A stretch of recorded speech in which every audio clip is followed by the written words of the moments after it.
The following podcast contains true stories of sex, kink, gender, or body image. Thanks for being a consenting adult, because here we go.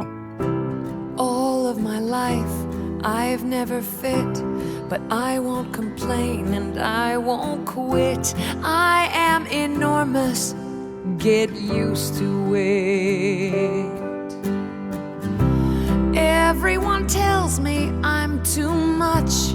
Maybe it's just you're not enough for me. Can't you see? I'm the kind of woman I'm supposed to be. Hey, my vagina is 8 miles wide. Absolutely everyone can come inside. If you're ever frightened, just run and hide. My vagina is 8 miles wide.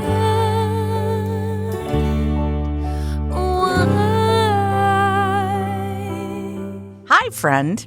It's Dixie Delator, and I'd like to welcome you to the return of the Body Storytelling Podcast. Damn, I've missed you. Thanks for coming back. This podcast has been gone for about 3 months now because I decided to go on an East Coast tour, and I decided to do it as a cross-country tour in Edna the minivan, which is the van. When my mother died, I brought it home and decided that I was going to do a combination of an East Coast tour and some grief travel. So I drove almost 10,000 miles by myself. There's no way I can incorporate all of it into the Dixie Ramble. Normally that's a weekly catch up and, 3 months. And a lot of stuff. Like I went from pretty much being a homebody to not being home for the first quarter of this year. So if you want to hear the stories, I'm going to be doing an AMA on Patreon. There'll be more information a little bit later on in this episode, but save the date, Sunday, April 7th. You can ask me questions and you can hear stories about the cross-country tour. I can tell you about the car trouble, the winter snowstorms, the scary moments on the road, the backstage stories from the live body storytelling events. I traveled almost 10,000 miles and I learned some very important lessons.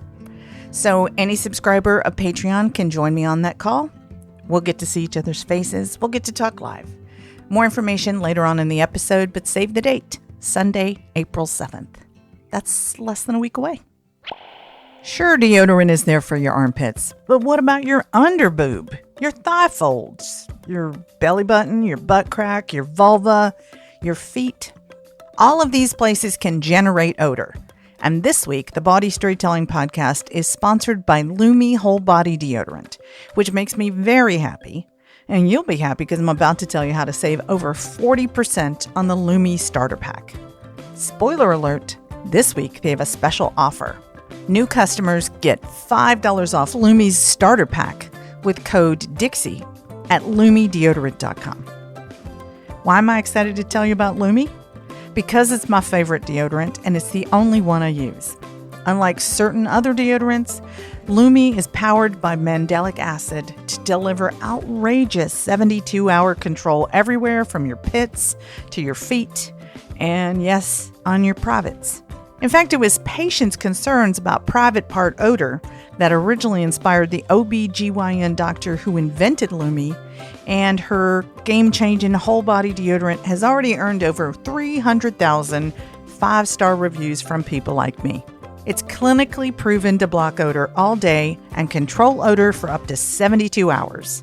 It's baking soda-free, it's paraben-free, it's pH-balanced for safe use on all your bits.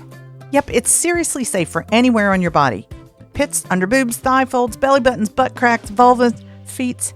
That's kind of fun to say. I use it on my underboob in particular because my girls do get sweaty. And it comes in fresh, bright scents like clean tangerine, toasted coconut, lavender sage, don't you want to eat it up, and even more. Lumi's Starter Pack is perfect for new customers. It's how I got addicted to Lumi.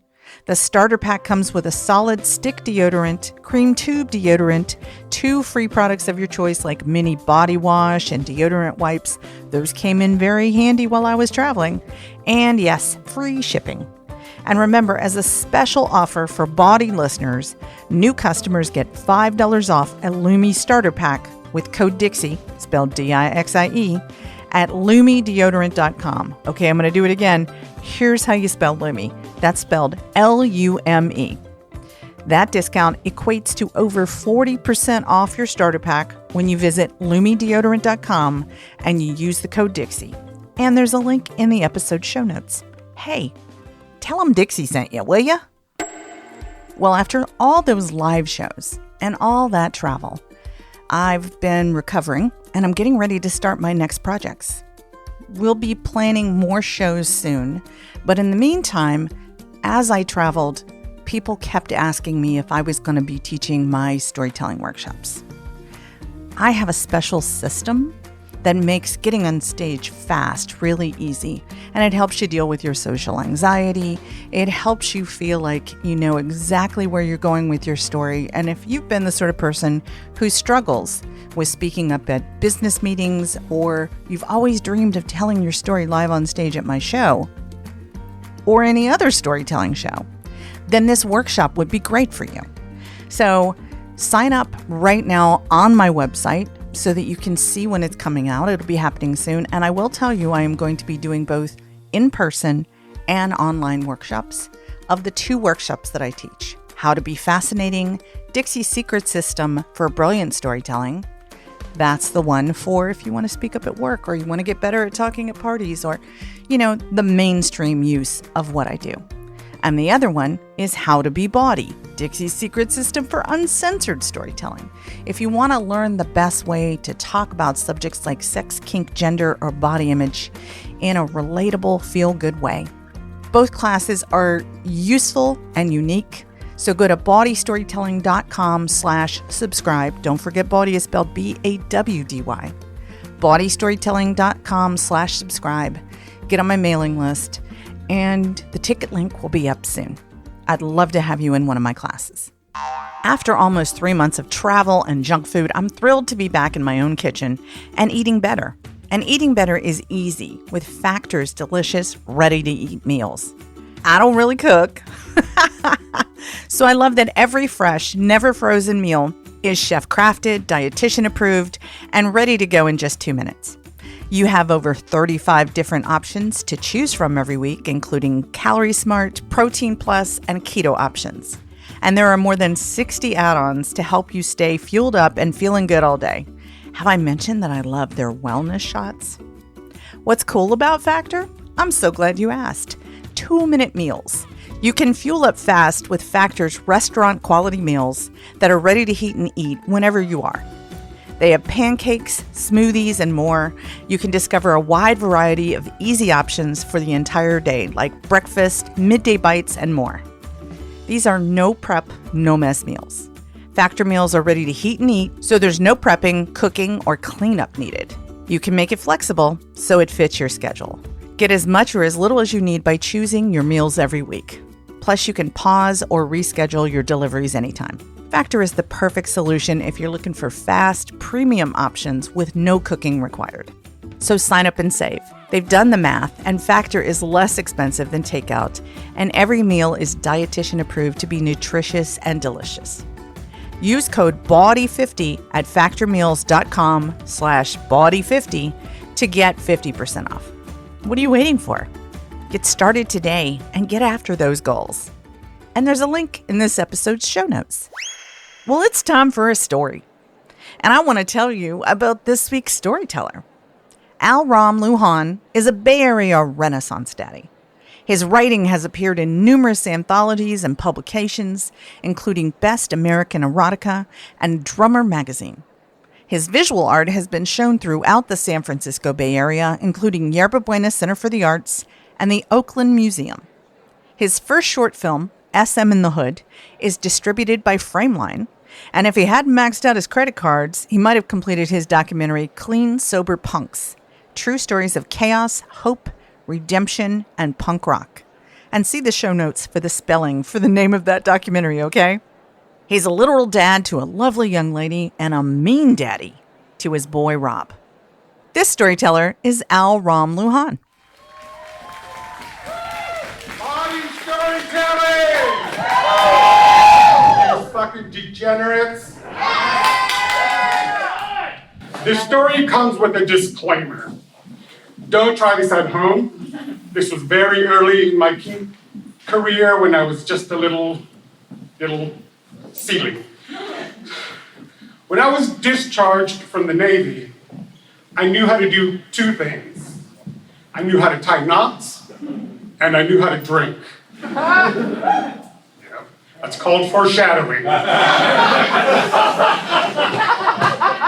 So I took a job at a hotel bartending in Long Beach, California, and with me worked this little Twinkie Latino kid that one day came up to me and said, "You're kinky, right?" And I was thinking like, okay, I wear boots and a leather jacket because I'm a punk rocker, but I wear a pastel uniform at this hotel, so how does he know?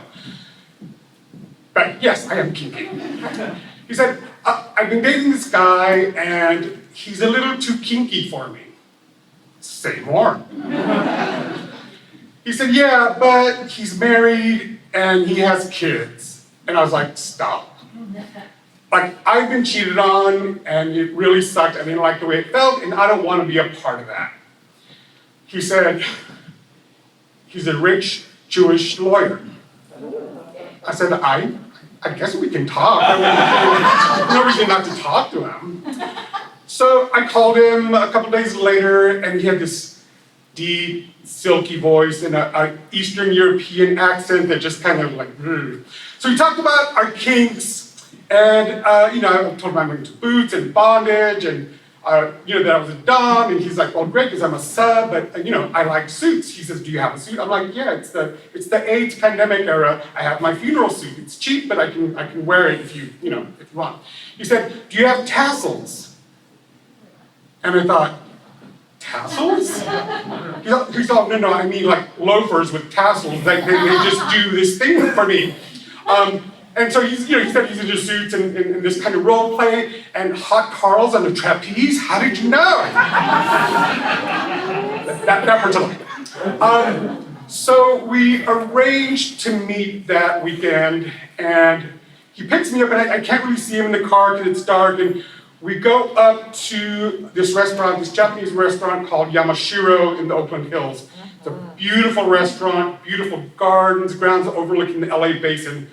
Really romantic. So he gets out of the car, and he is a tall drink of Omar Sharif.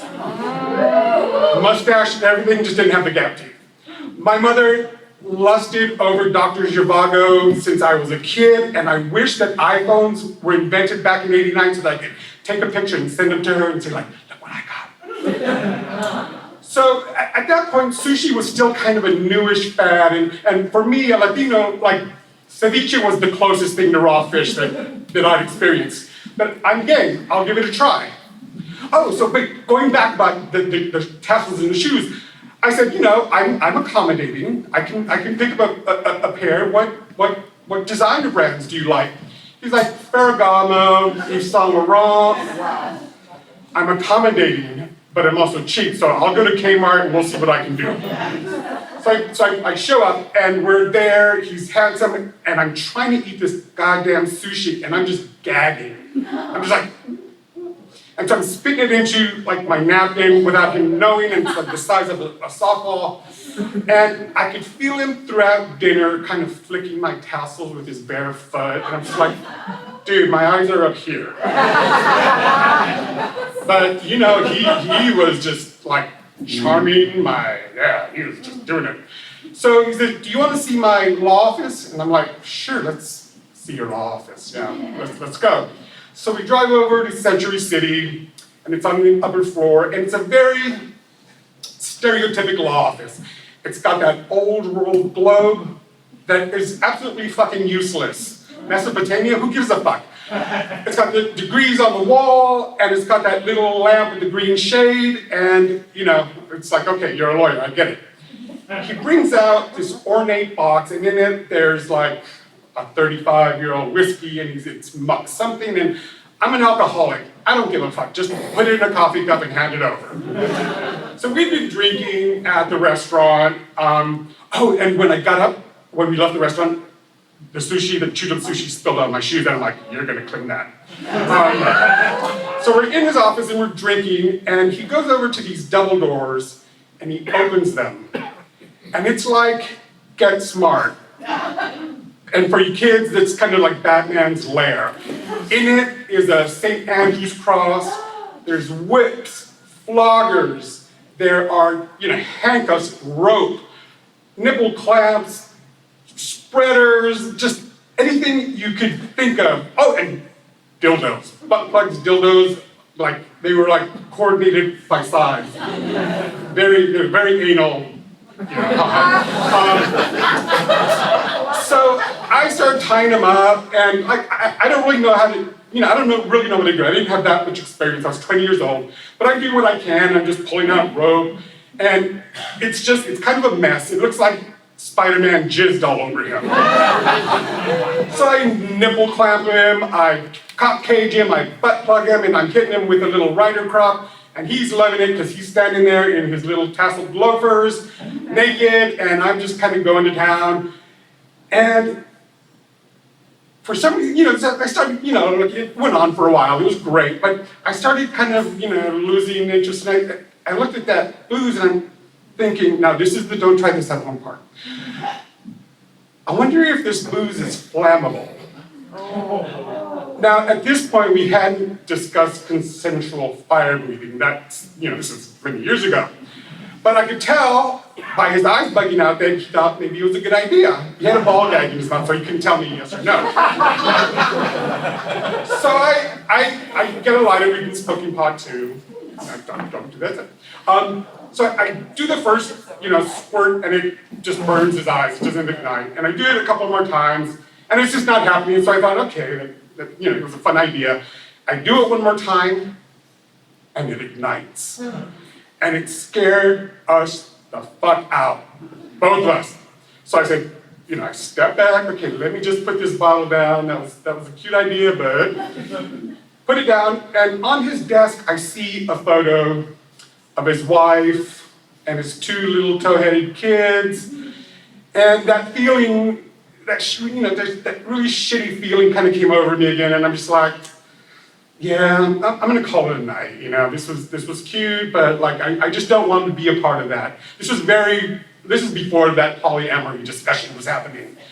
So I said, okay, let's just end this. So I turn around, and apparently he had slipped in all the booze that I was spitting at him, because he had cut his neck and was kind of that color blue, kind of turquoise blue.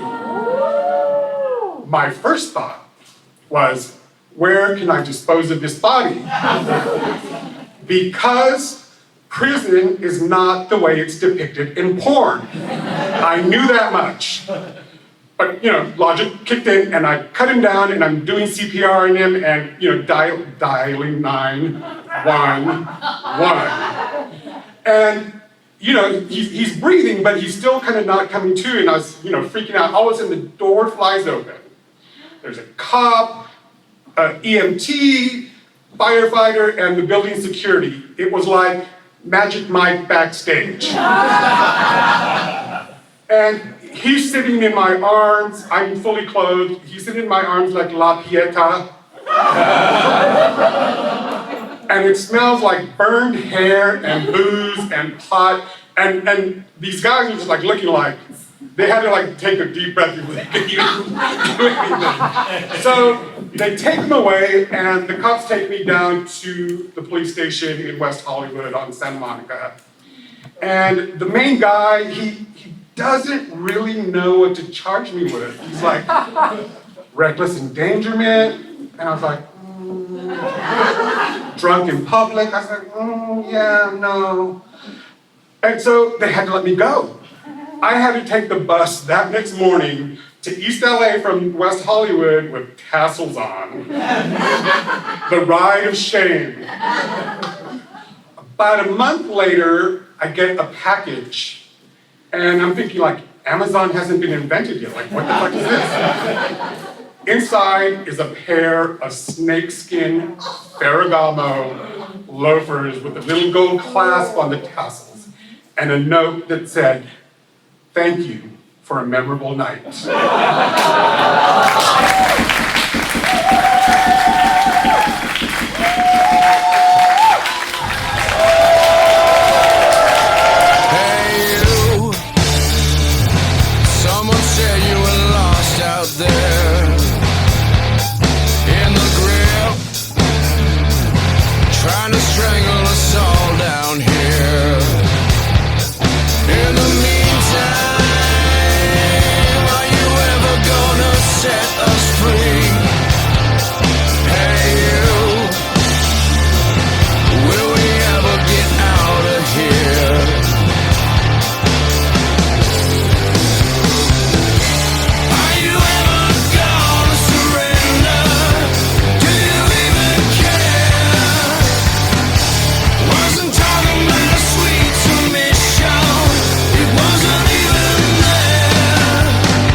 That was All in the Suit That You Wear by Stone Temple Pilots. I'm excited to be back home, and I'm starting to create new content for Patreon. Patreon is where you can get the most body. All the things you want, the behind-the-scenes stories, the personal stories, the interviews with sex-positive luminaries, and more. And if you support us on Patreon or join right now, this week I am going to have an AMA, an Ask Me Anything, and I'll be telling stories from my cross-country tour and the travel that involved so many miles all by myself. Think about that. No support, just me traveling in a minivan. There's a lot of stories. I'd love for you to be there, so support me on Patreon. There's a link in the episode. And I'll see you on Sunday, April 7th. I'm putting it on a weekend so that I can be sure that my international fans can be there to join me live. Our Patreon is at patreon.com/bawdy, BAWDY, and it's a way to provide ongoing support to the things that you love, that you do not want to go away. like this podcast. I spend money to podcast. I do not make money off this podcast unless you support me. If Patreon's not your thing, I also have Cash App and PayPal and Venmo and Zelle, and there's a link in the show notes for those as well. I'd love to see you next Sunday, and either way, thank you for considering supporting this podcast. You're going to help me defray the cost of producing it, and that's a big fucking deal. So thanks. How do you listen to the Body Storytelling Podcast? It's very important that you consider where your podcasts are being downloaded from, especially right now. Stitcher's gone, as you know, but Google Podcasts is about to go away this month. So make sure that you're downloading us through Spotify, Overcast, Podcast Addict, Pocket Casts, the Odyssey app, or Apple Podcasts. We were gone for a while, but we're back, and we want to make sure you get every single episode. So thanks for staying on top of that. Well, we're coming up on the end, and I'd like to ask for a favor if I could. Would you go to wherever you write reviews for podcasts and write me a new review? It makes me feel like people are listening, and I've been gone for a few months, so I want to know that my audience is still here. A review is the best way for me to hear your words and to know what you're thinking, know what you want more of, know what sort of stories you love. Thank you for that. And I also want to say thank you to the people who put me up on my East Coast tour. I get to stay in homes all over the country, and I had such a blast hanging out with people, getting to know them better, staying up till late at night, sharing stories with them. It was exactly what my soul needed. Thanks, y'all. And finally, I want to say thank you to the people who make this podcast possible. Thank you to Donald Mooney, Mosa Maxwell Smith, David Grossoff, and podcast producer and digital nomad, Roman Den Houdeker. I'm sexual folklorist Dixie Delatour. This has been episode 287 of the Body Storytelling Podcast. Thanks for listening, and I'll see you soon. A big, big love.